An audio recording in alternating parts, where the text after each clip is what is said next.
Well, in a matter of months, it may be a lot easier to get birth control pills. The FDA could decide as soon as this summer to make one type of pill available over the counter.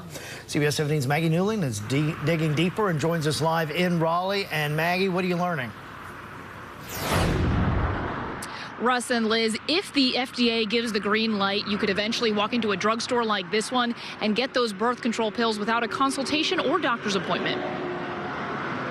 FDA advisors unanimously recommended that the birth control pill, Opill, be made available to people over the counter. This would mean that they can just go and purchase it over the counter, just like they would get an ibuprofen or a Tylenol.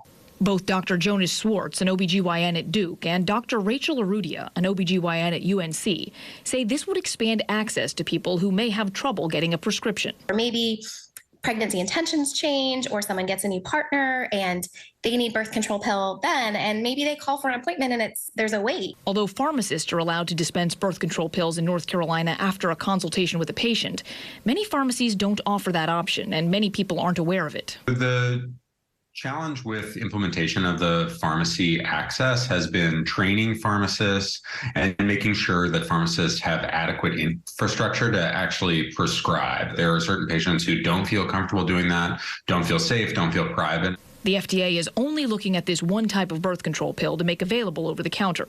It would not apply to others. And this one only has the progestin component, and so it does not increase the risk of having a blood clot. There are some other rarer conditions where people shouldn't even be on a progestin, but those are pretty rare, and that's why I think the thought is that overall the benefit, may outweigh the risk.